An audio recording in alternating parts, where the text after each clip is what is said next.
જય શ્રી કૃષ્ણ, રાધે રાધે. વિષ્ણુ, આજે જો આપ સાથે સામગ્રી શેર કરવા જઈ રહી છું ને, એ ખૂબ નૂતન, એટલે એકદમ નૂતન સામગ્રી છે. તો અહીંયા સૌથી પહેલાં આપણે શું કર્યું, એક દાડમ લીધા છે, એક નંગ, અને દાડમને સરખા ખાસા કરીને લૂછીને અને પછી એના દાણા જેટલા છે એ બધા આપણે પહેલાં એને કાઢી લઈએ દાણાને. તો આ સામગ્રી હું આપ સાથે જો એકદમ ઓછા માપમાં શેર કરી રહી છું. આપ વધારે પ્રમાણમાં સામગ્રી સિદ્ધ કરી શકો છો. તો અહીંયા 1 લીટર દૂધમાંથી 1 લીટર દૂધનું મેં પનીર કરી લીધું છે પહેલાં જ. અને પનીર બી છે ને તાજું જ કરવાનું હું આપને પહેલાં સજેસ્ટ કરીશ, કારણ કે દૂધની સામગ્રી છે તો છે. તો એમાં પહેલાં દાડમને આમાં મૂકીને અને એને હાથે ત્યાં મસળી લે, એટલે ત્યાં જેટલા રસ છે ને રસ બધા નીકળી જાય. એટલે આપણે કંઈ મિક્સરમાં પીસવાની જરૂરત નથી. એના જે બીજ છે એ બધા સેપરેટ થઈ જશે ને રસ આપણને મળી જશે.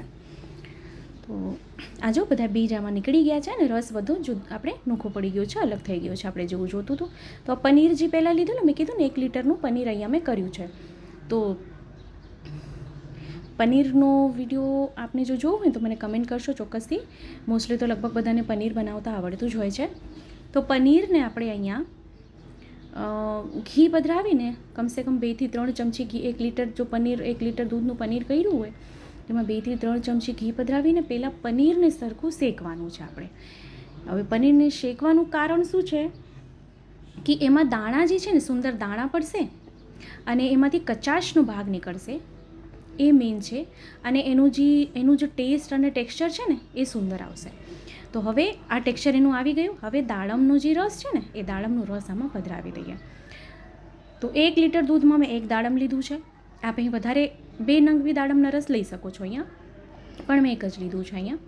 તો હવે એનો રંગ જો, એનો ટેક્સચર દાડમનો રસ પધરાવે ને એટલે રંગ એનો આખો બદલાઈ જાય. અને હવે જ્યાં સુધી દાડમનો રસ બળે નહીં ત્યાં સુધી આપણે એને ચલાવતા રહેવાનું છે.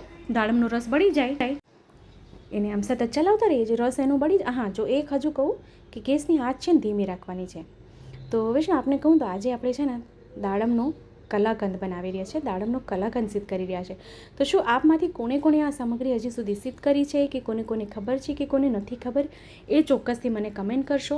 ચોક્કસથી કમેન્ટ કરીને જણાવશો કે કોને ખબર છે ને કોને નથી ખબર.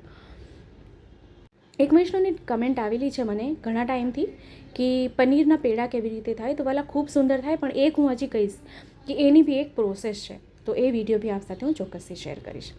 તો હવે સુગંધી પધરાવીએ. સુગંધી એટલે એલચીનો પાવડર છે. અને એનો રસનો ભાગ પહેલાં પડી જાય. હંમેશા આપણે એ સજેસ્ટ કરું કે કઢાઈ હંમેશા જાડા તળિયાવાળી લેવાની. તો જેનાથી શું છે કે સામગ્રી સુંદર થાય. તો એનું ટેક્સચર આપજો કેટલું સુંદર આવી ગયું છે. હવે અહીંયા સાકર પધરાવીએ. તો એક દાડમનો રસ હતો, તો અહીંયા આપને કહું તો અડધો કપ અહીંયા સાકર આપણને જોશે. બરાબર, અડધો કપ સાકર. જો પ્રોપર મેજરમેન્ટ આપને કહું તો આપણે નીચે ડિસ્ક્રિપ્શન બોક્સ છે ને એમાં આપી દઈશ. એ છતાં હું આપને બોલતી જાઉં જેથી આપને પ્રોપર સમજાય. કે ઘણા વૈષ્ણવ કેવું છે કે જેને વાંચતા ના આવડતું હોય પણ વિડીયો જોઈને એ સુંદર સામગ્રી સિદ્ધ કરી શકે છે. તો અહીંયા આપને એનું ટેક્સચર અહીંયા દેખાય છે. ઘી હવે એમાંથી એકદમથી ઘી સેપરેટ પડી જાય પછી આપણે એને ઢારવાનું છે. હવે તો આપણે એવું લાગશે ખરી કે આ તો સાવ છૂટું છે, આ કેમ જામશે, સેટ નહીં થાય. પણ ના વાલા, ખૂબ સુંદર થશે આ સામગ્રી.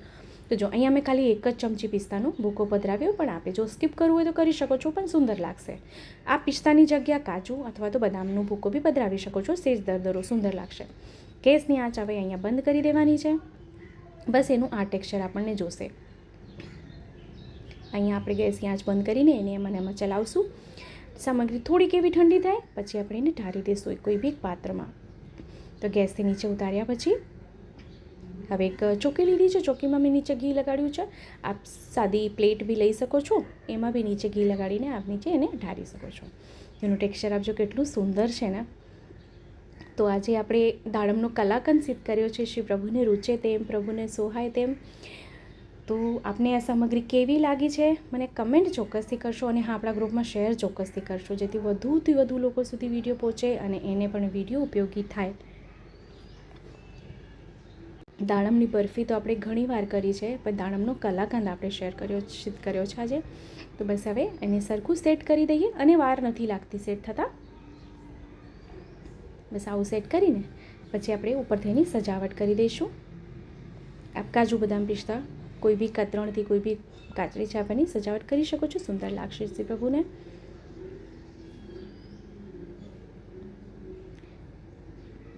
તો અહીંયા મેં પિસ્તા બદામનો ભૂકો કતરણ લીધી, એનાથી આપણે સાજી લઈએ. તો અહીંયા જો ઘી એકદમ છે સેપરેટ પડ્યું છે એમાં. તો હવે આપણી સામગ્રીને ટૂંક કરીએ. ટૂંક કરીને આપણે દેખાડું કે એનું ટેક્સચર કેટલું સુંદર આવ્યું, એનું રંગ બી જો કેટલો સુંદર આવ્યો છે, એનું કલાકંદનું એકદમ પ્રોપર ટેક્સચર આવી ગયું છે એનું.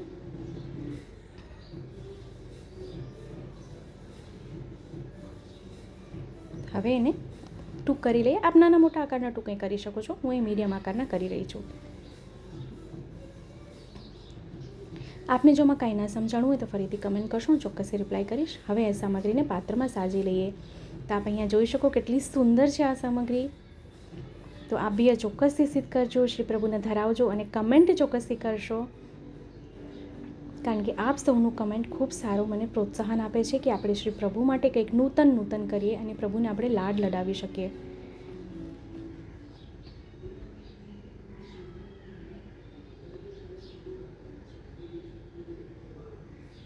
તો જો આ દૂધની સામગ્રી છે એટલે હું આપને વધારે દિવસ એને રાખવા માટે નહીં કહું. વધુથી વધુ આ સામગ્રી, કારણ કે હવે ઉષ્ણકાલ આવી ગયું છે, તો વધુથી વધુ આપણે આ સામગ્રી 5 થી 6 દિવસ ખાલી રાખશો, એનાથી વધારે નહીં. તો અહીંયા આપને એનું ટેક્સચર દેખાડું. તો આપણે અહીંયા જો કેટલું સુંદર એનું ટેક્સચર આવ્યું છે ને ખૂબ સુંદર દાડમનું કલાકંદ.